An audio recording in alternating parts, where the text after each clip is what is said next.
So you've set your goals for the day and you've determined yourself, you told yourself you're going to get everything done on your to-do list. And then you look at the clock, it's 5 p.m. and you realize that you've hardly accomplished three-quarters of what you set your mind to do in the morning. How do you define that problem? It is called lack of self-discipline. And it is one of the chief reasons why people fail to achieve the quality of life that they can actually create for themselves. So in today's video, we are going to be exploring the different facets of self-discipline, understand why is it so hard to be disciplined? Why is it so hard? Like, why? If it brings us results, then why is it that we struggle so much to just be disciplined? So we're going to dive together and explore every facet of it. And then from there, hopefully, as you start the new week, you can start it with a fresh mindset and have a paradigm shift. I'll see you soon. It's my dream, there are no lies. It's cold and dark, just like ice. I'm inside. Okay, so what is discipline? Discipline is your ability to keep your word, to bring into reality or put to action what you set your mind to do. So it's your ability to make things happen. But that ability doesn't just come naturally. So as people, how can we actually create a mindset that will allow us to not be a victim of our own laziness or patterns each and every week? Okay, so what do you guys think are the main reasons why people generally struggle to be self-disciplined? You can put your thoughts in the comment section. But one of the key reasons is actually being unaware of how you are self-sabotaging each and every single day. So self-sabotage is when you do things that jeopardize your success or your progression. And we do that through things like making excuses. You know, when you make an excuse that, oh, the reason why I couldn't achieve my goals on Monday, it's because something came up that was more urgent and important, or it's because there was something else that was, so pressing, so I had to get it done. There's always going to be a seemingly relevant excuse. So if you get into that habit of always excusing your lack of credibility to yourself, then that becomes a one key element that makes you unable to be disciplined. So then excuses, number one. And what else? So just lack of mindfulness, like not being aware that this is what you do, that, oh, I am someone who has the habit of flaking. Self-discipline is not just limited to the big goals that we want to achieve, like, okay, at work, I need to get this done, or at home, I need to get the chores done by this time. It's actually something that is applied in almost every aspect of our lives. Even the small things like, or seemingly small things like when you make a commitment to meet up with someone, maybe it's for lunchtime, and then the time that you're supposed to meet that person is 12 p.m. and then you decide to rock up at 5 past 12 or 10 past 12 without telling the person that, oh, I'm going to run a little bit late, I didn't expect this. So if it's like really a genuine excuse or a genuine reason why you're running late, then that's understandable. But sometimes people are just used to not keeping their word. So you'd see patterns even in small things like this person never comes late early. Even if they have the opportunity to come early, they just don't, because they have trained themselves to operate in that way. So it all goes down to, what have you made your brain to be accustomed to? As we know that, creating habits takes time. Good habits take time to create. And what usually happens is that when you repeatedly do something, you become hardwired to do that thing over and over again, repeatedly. And that is because, like I explained in the other video, your brain has basically formed neural pathways that make you able to repeat that habit almost on autopilot. So it's like a system that's established in your in your brain, which is almost like a programming. So your brain knows that this is how this person functions, and then it just supports you to repeat the same functionality every single day. So if you want to be disciplined, it means that you have to look at your brain, the whole landscape of your brain, and see, or your mind, and see, how does my mind work, right? How does my mind work? What have I trained myself to be accustomed to? And are my patterns serving me or not? So if you look at how you wake up each day, when you start your day, how do you train yourself to start your day? Usually, for most people, the first thing you think of is going on your cell phone and scrolling through messages or social media, and then you set out to do other things. So that's already like something that can be so ingrained in you that for you to just stop that habit, it doesn't happen overnight. What you actually need to do is destroy that programming that is now running and in charge of you, and recreate a completely new programming by changing your habits. So we're going to speak about that a little bit from now, but I want us to really understand the neurology of how the mind works, because if we don't understand how our brains work, even if we try to become better each and every week, we'll always fall victim to the way that we have always done things. You always regress and revert to that old system that you used to. So what we have to understand is that the reason why self-discipline is not easy initially is because you have a programming already. And that programming is how you have been thinking, how you have been talking, how you've been acting, your ideology, everything about you. It's a whole programming that's like running 24/7, and your body is used to that programming. Your body sees that programming as a safe zone. It's like, this is how I survive. So to your body, if that's the message the body is getting, that this is how I survive by sustaining this programming, then your body is going to encourage you to keep doing the things that you don't want to do. So you have to realize that now, if I want to be a different person, if I want to be disciplined, if I want to see different results every day, then I need to retrain my mind and my body to help both of those components of who I am work together, and understand that no, the way that we've been doing things before, that is a disaster.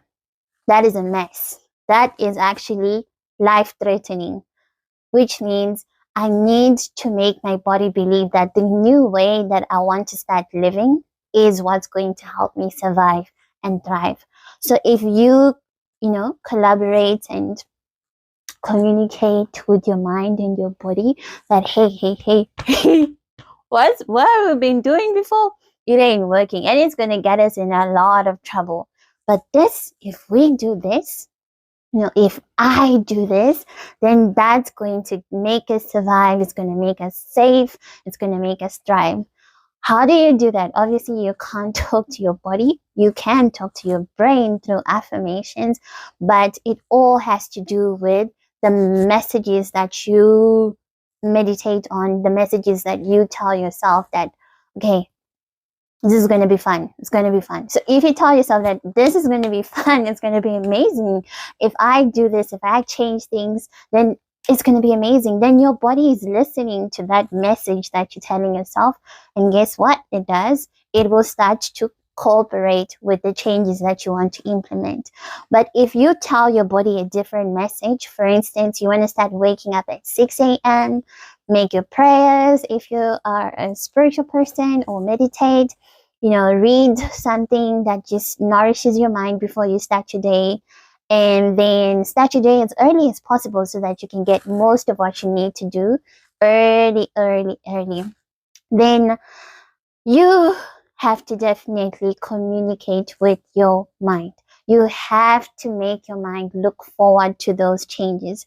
If you tell yourself that this is going to be an incredible day because we started it early, and things are just going to be lit because we are on the right track, then your body will cooperate with you. But the reason why it won't cooperate with you if you want to implement that 6 a.m., waking up time, is because of what you are telling yourself, when the alarm rings and then you tell yourself, yo, this is tough. This is so difficult. Your body will give you a reason to avoid that because of the message you're telling yourself that this is tough. Then your body is going to say, oh, it's tough, really? Okay, let's do this. I can make you feel sick, or I can make you, I can make you not feel okay so that you actually have a reason for not waking up at 6.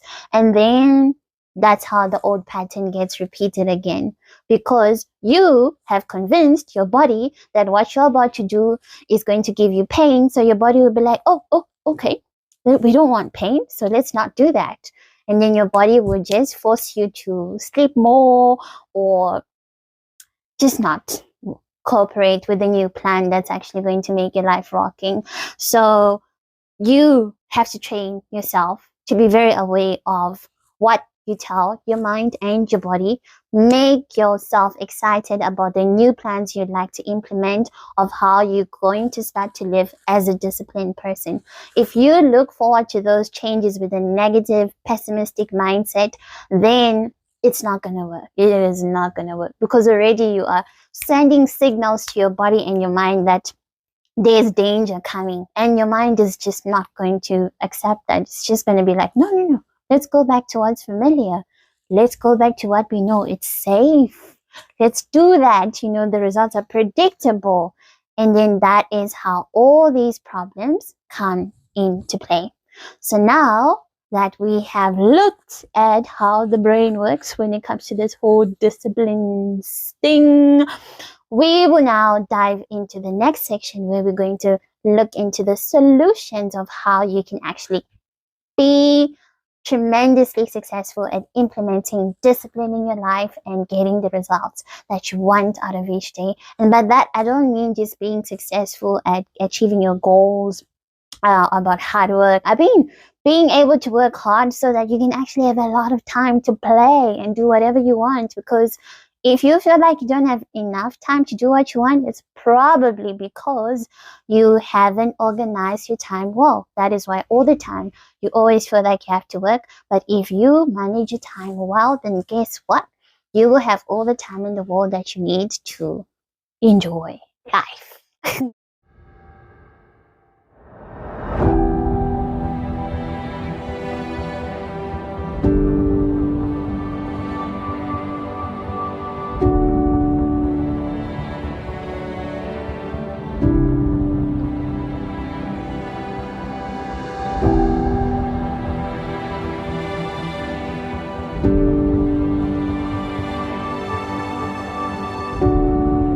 So today there's been like a hectic storm where I live, and I kid you not, it's like the perfect reason for not doing a lot of things.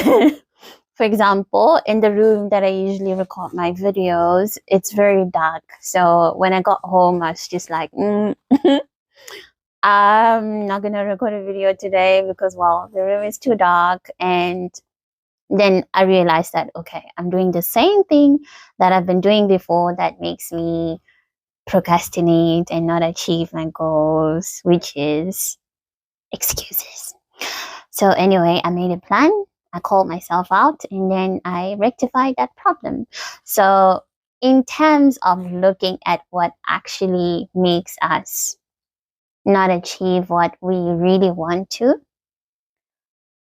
it all has to do with habits, honestly. It's just you are hardwired to do things the way you've been doing, and until you acknowledge that this is not working, then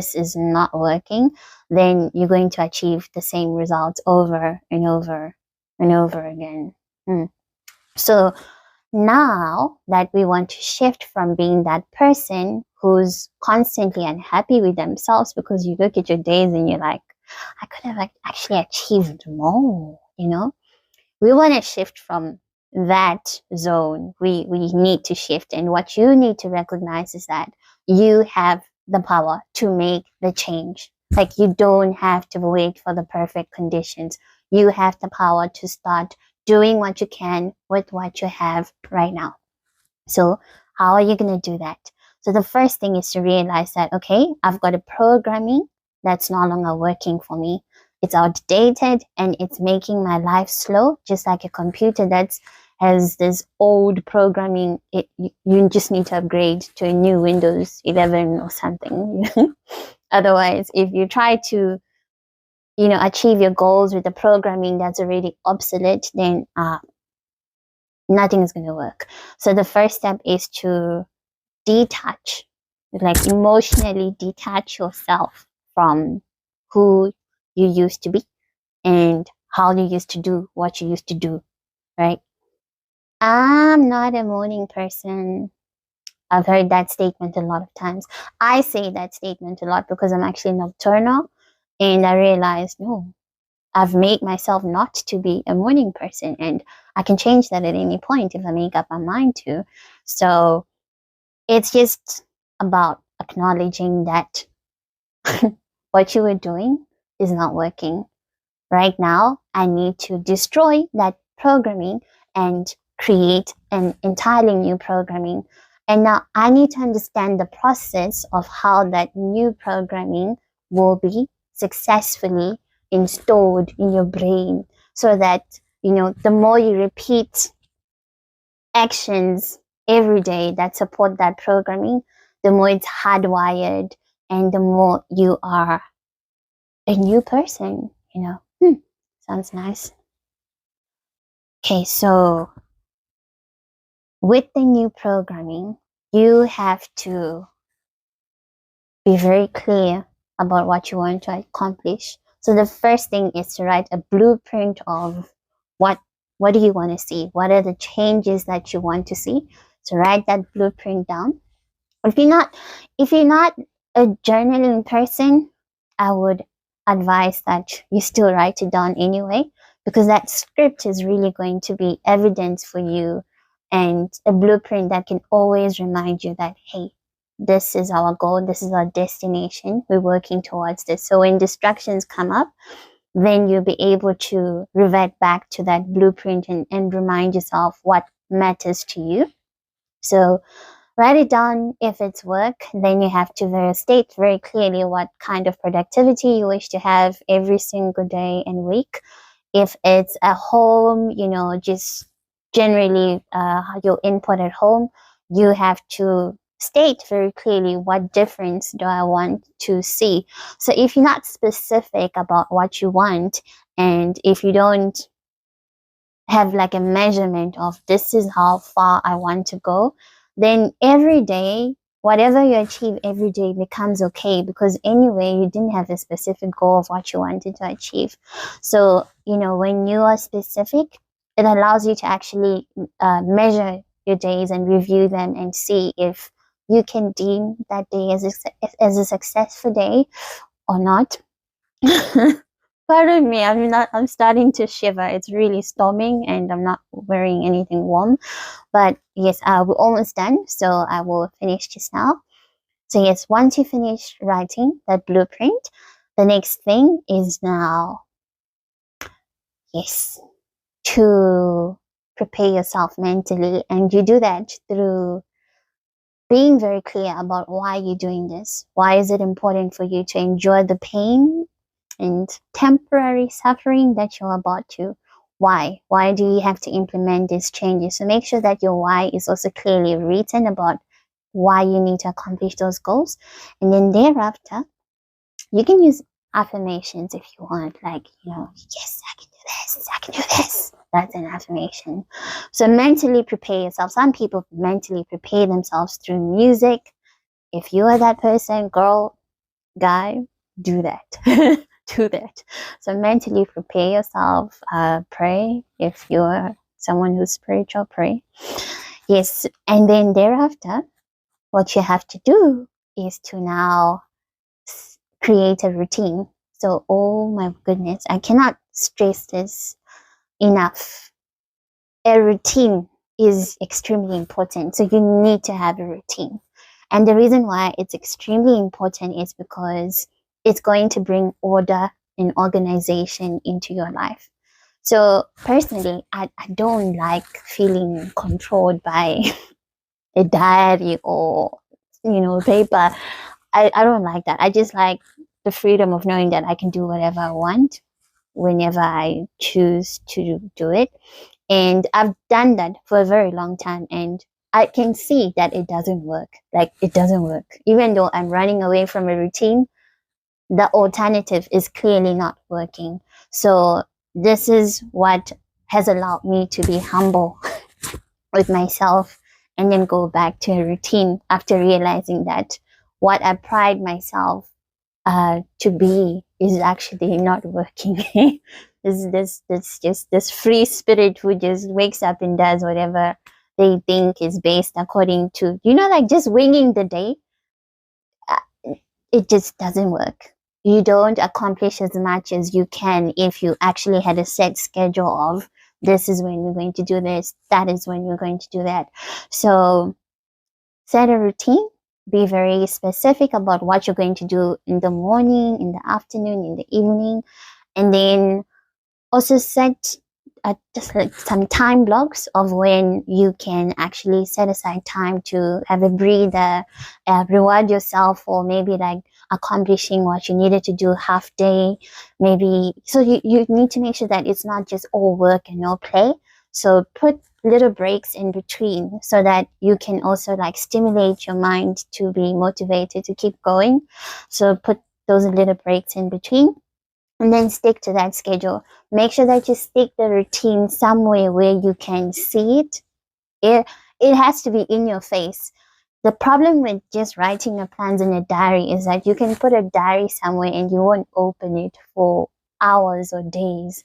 But the thing is, if you stick something maybe on your ceiling or, I don't know, somewhere where you're bound to look at every single day, then it's in your face and it's going to be a constant reminder that, hey, you said you're going to do this, then do it, right? So thereafter, you have to persevere in doing what you've said to do and determine yourself that no matter what, I'm going to do this. Now, please remember that your body is still living in the old programming.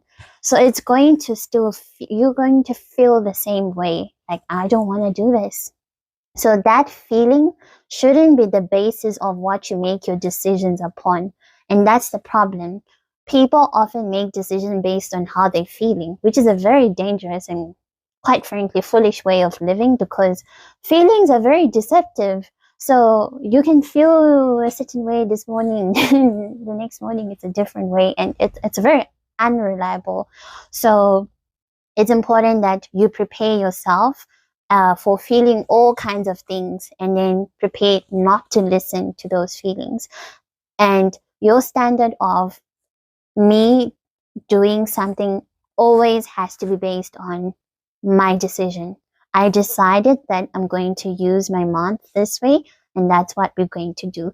And that's how you also become someone who's strong-willed, because you're no longer a victim of your own body or your own just frivolous thoughts and feelings that come and go. So it's extremely important that you expect your body to fight against you. So when that's happening, then you don't have to be shocked or see that as, there's a resistance, so I might as well give up. No, it's a sign that the battle is on. So you have to push through and fight and overcome that whole situation. Just do what needs to be done. The first 2 weeks are going to be the most dreadful ones. It's going to be very difficult. And if you can't endure those first 2 weeks, it gets a lot easier over time. By the time you've struck the third and fourth week, already your brain has established a new programming, a new way of thinking, a new way of doing things. And your body will start to be familiar with that new programming. And instead of fighting against it, your body will actually start saying, hey, I figured when you did this, I figured when you followed this programming, you were actually really happy. I want to make you happy. So let's go back to that programming.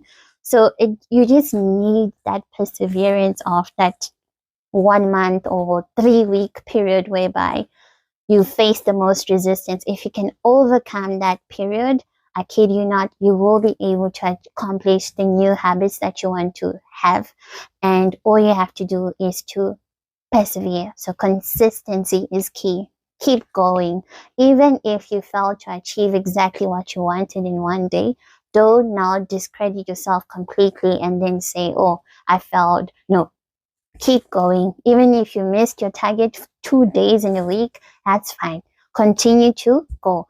Because anyway, the goal shouldn't change just because you've faced a few interruptions here and there. You should keep your eyes fixed on the goal no matter what. Okay. So if you do that, then you will start to become a disciplined person.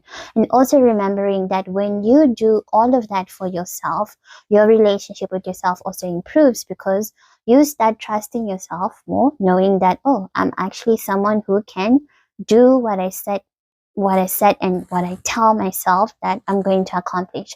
So your self-trust is rebuilt, and most importantly, you're able to actually live a productive life. And the more productivity you have each day, the more time you will have to enjoy and do whatever you want anyway. So I really hope that this was insightful to all of you guys. Please share with me your experiences. How do you guys maintain self-discipline, especially in times when it's just not feeling right for you to live like that? Were you tempted not to be self-disciplined? How do you overcome the urge to just do the wrong thing? How do you guys overcome it? So please do write to me, and I will see you in the next video.